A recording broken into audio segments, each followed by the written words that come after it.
line kipper route ran through the night, delivering fish from the docks to the mainland, across the highest altitude line in the country. That old line was treacherous at best, but when Henry was put on there, in the middle of winter, it was a death trap. In 1970, fish had started being delivered by road to the mainland. It was safer and more cost-effective, and the line was declared redundant.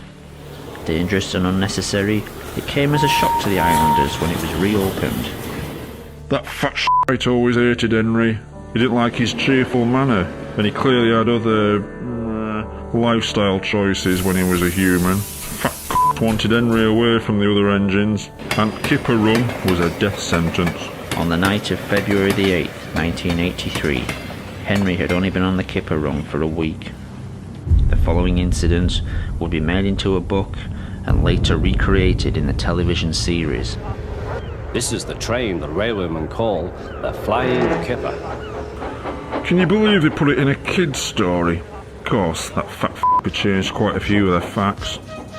They couldn't know the points from the main line to a siding were frozen, and the home signal should have been set at danger, but snow had forced it down. As the train approached the most treacherous part of the line, unnoticed to Henry, his driver and firemen, the points had diverted them to the adjoining siding and right into the path of another train.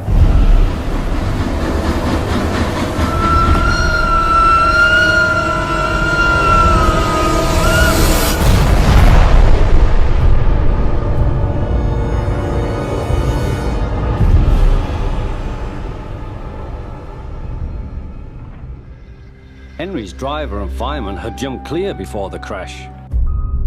In fact, Al and Barry died from their injuries. Slowly, in snow, the poor bastards. By midday, the recovery operation was underway, and Sir Topham Hatt had arrived. Cheer up, Henry, it wasn't your fault. Ice and snow caused the accident. These images from a train spotter's camera were taken the evening before and were successfully covered up by the Sodor Railway Board for 10 years. There was a railway spike in points, blocking them. Of course, that had disappeared by the time we got there.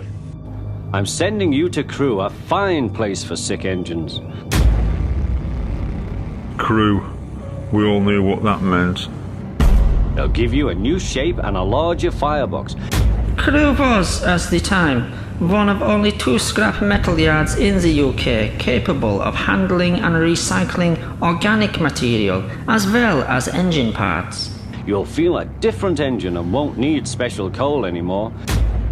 With those few words, he'd sentence Henry to death. Won't that be nice? Yes, sir, said Henry doubtfully. Everyone knew he wouldn't see him again, and everything was sewn up nice and neat for that fat f***.